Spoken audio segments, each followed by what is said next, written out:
o segundo grande risco que a gente tem? Que é um risco de saúde. Um risco de saúde. Ou seja, a gente está trabalhando, está tudo bem, estamos com energia, com saúde, e num belo dia a gente, descobre que a gente perdeu a nossa capacidade laboral, seja temporariamente ou seja de forma permanente. Nesse momento, tem muita gente que está sem trabalhar, por exemplo, ou seja, foi forçado, não foi por uma questão de saúde, mas foi forçado até para proteger a saúde, a parar de trabalhar ou desacelerar, ou se reinventar, ou mudar a própria dinâmica de trabalho. Então, isso é temporário. Que bom que é temporário. A gente torce para que seja o mais rápido possível que a gente volte à rotina. Mas e se, por exemplo, não fosse temporário? E se a gente estivesse nessa situação, numa condição vitalícia? O que a gente teria feito para se preparar para isso? Então, quando a gente está falando em risco de saúde, a gente pode lidar com inúmeras situações. A primeira delas, a gente pode passar, por exemplo, por uma situação de uma doença grave. Uma doença grave, por mais que a gente tenha um plano de saúde, por exemplo, a gente sabe que o plano de saúde não cobre tudo. O plano de saúde não vai nos trazer uma proteção em relação a ter um especialista naquela área para de fato nos atender. Muitas vezes a gente vai precisar pagar fisioterapia, home care, consultas, exames, tratamentos, viajar para um outro local para fazer um tratamento especializado e assim sucessivamente. A gente sabe que tudo isso tem um custo que muitas vezes o plano de saúde não cobre. E tem um outro ponto. Ele até, em alguns casos, ele até cobre, mas você tem que pagar primeiro e depois pedir o reembolso. Ou seja, mesmo o plano de saúde cobrindo aquele custo, você tem que ter dinheiro para pagar primeiro e depois, entendeu? Então, assim, em todo caso, a gente precisa do dinheiro aí, né? Ou seja, nesse caso, né, por exemplo, muitas vezes eu vou ter um reembolso parcial em relação a esse custo que eu tenho, mas se eu preciso, de repente, fazer um tratamento que vai custar 10, 20, 30 mil reais, será que eu vou ter uma reserva financeira para isso, para um tratamento especializado para alguma questão de uma doença grave? Ah, legal, eu tenho uma reserva. Nossa, quanto tempo eu trabalhei para precisar construir essa reserva e, de repente, em poucos dias, em poucos meses, eu vou lá e preciso dilapidar essa reserva porque eu não me planejei para, de fato, me proteger para uma situação de risco de saúde. Então, existe essa questão de uma doença grave. Ah, existe a questão de um afastamento temporário. Ah, sofri um acidente, quebrei o braço e não estou podendo trabalhar. Por exemplo, vou ficar sem trabalhar durante um mês, durante 2 meses. E é dentista. Imagina, qual é o impacto disso no seu orçamento? Ele está preparado para isso? Ele está preparado para, de fato, te socorrer nesse momento? Né? A gente está passando por uma situação de crise. A gente não tem nem um mês de quarentena, por exemplo. Já tem muita gente preocupada com a questão financeira. Então, a gente não tem nem um mês. Então, imagina se eu preciso ficar 3 meses, 6 meses afastado. Aí, se eu preciso ficar 1 ano afastado em tratamento, por exemplo, como é que fica a minha condição? Existe um outro ponto que, na minha percepção, é o pior dos cenários, que é uma situação, por exemplo, de uma invalidez permanente total. Ah, eu perdi a minha capacidade laboral para o resto da vida. Isso pode acontecer? Claro que pode. A gente está falando de situações que a gente não controla.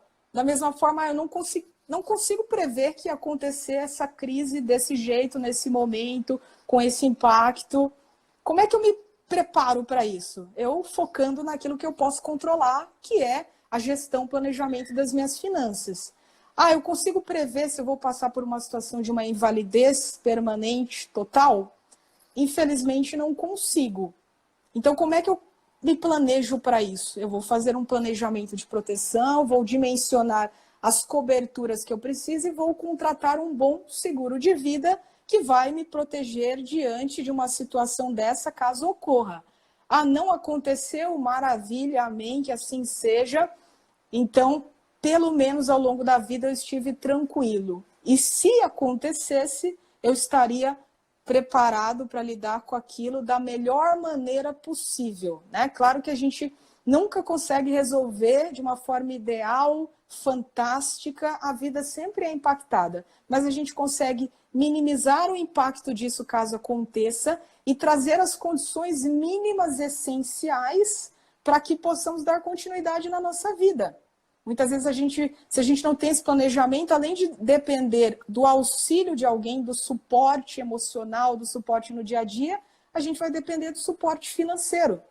E se eu não tenho alguém para me auxiliar, Ângela está aí, né, assistindo, ela é especialista em direito previdenciário, eu vou ter basicamente o INSS para me socorrer. E a gente sabe que muitas vezes não é suficiente. Às vezes tem gente que vive com 10, com 20, com 30 e muito mais. E aí, se de repente do dia para a noite eu me vejo dependendo 100% do INSS, está tudo bem? Normalmente não vai estar tudo bem. Então, existem questões de doença grave, afastamento temporário, por alguma questão de doença, de acidente, uma invalidez que pode ser permanente, tanto parcial quanto total, e, claro, uma situação de morte, né? De morte, de falecimento. Né? Esses dias eu ouvi um vídeo, né, da Natália Arcuri, né, e ela tem aquele jeito debochado de ser, ela falou, nunca foi tão fácil morrer, né? Justamente porque ela estava respondendo uma pergunta, eu devo cancelar o meu seguro de vida? Justamente nesse momento, né, que a gente está no meio do caos, a pessoa cogita, não, eu vou cancelar o meu seguro porque está muito caro. Mas o que é caro? O que é barato? Caro é aquilo que de fato não tem valor. Eu estou pagando R$100 em algo que eu não estou usando. Estou pagando R$300 numa TV por assinatura e eu assisto, sei lá, 1, 2 vezes na semana. É caro ou é barato? Eu acho extremamente caro. Estou pagando R$50, estou pagando academia, né? Quantas pessoas pagam academia? Eu paguei o ano todo passado e não fui. Sei lá, R$70, R$80. Eu lembro então, assim, é caro. Quando eu estava na engenharia, eu viajava muito pelas obras, né? E aí o meu amigo falou, Rose, só pagar a academia não vai te emagrecer. Você precisa ir lá. Eu falei, pois é, né? Então, assim, eu vi que era um investimento que eu estava fazendo errado. Claro, a gente precisa cuidar da minha saúde, mas eu passava 3, 4 meses direto viajando, como eu pago a academia desse jeito? Então, eu tinha que fazer aonde eu estava. Então, não fazia sentido eu pagar um plano anual na academia, porque eu queria o desconto, né?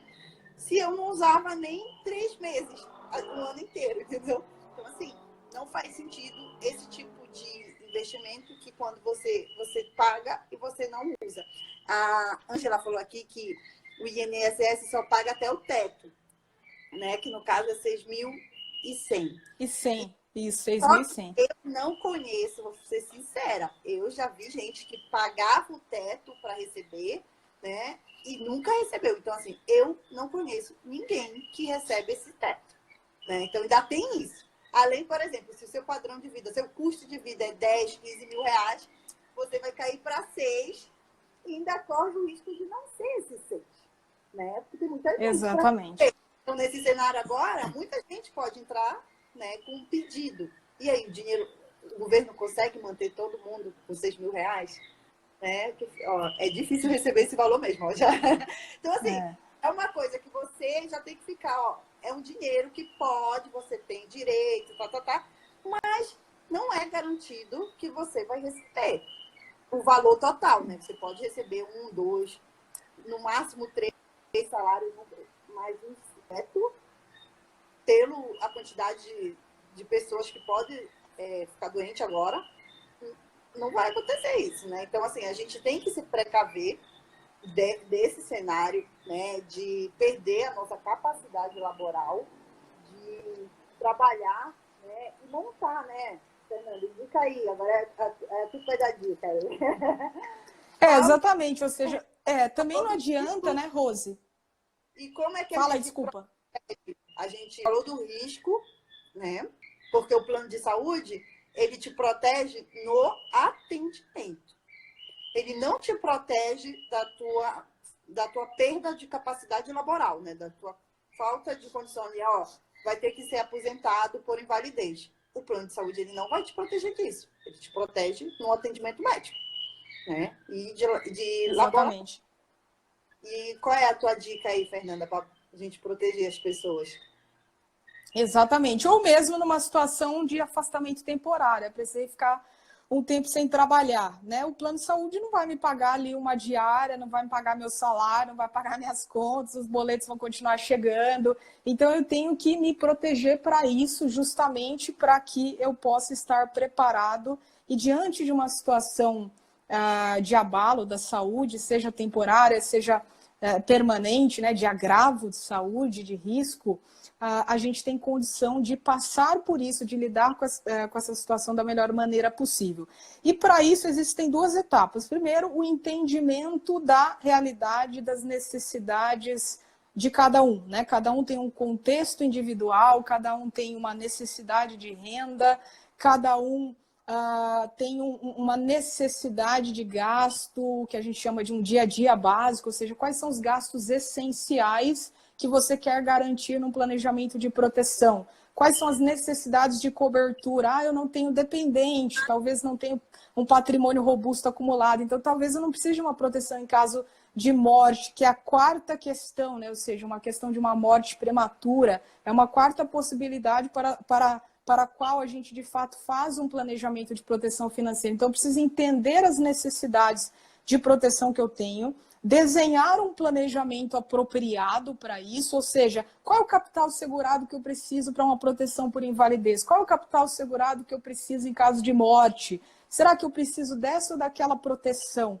Porque muitas vezes quando a gente analisa uma pólice de seguro contratada, a pessoa está tranquila porque ela contratou, então, tudo bem, contratei, está tudo ótimo, se acontecer algo comigo, maravilha. Mas quando você vai ali para os detalhes e olha realmente, o que ela tem efetivamente não atende à necessidade dela. Eu estou pagando um seguro, mas eu não estou protegida. Então, quer dizer, eu tenho, mas não tenho.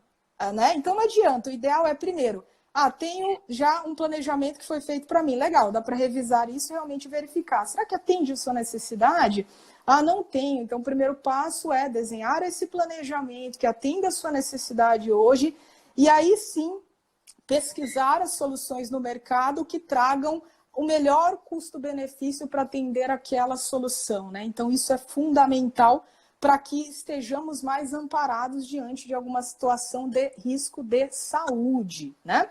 Então, Rose, a gente falou sobre o risco de liquidez, a gente falou sobre o risco de saúde.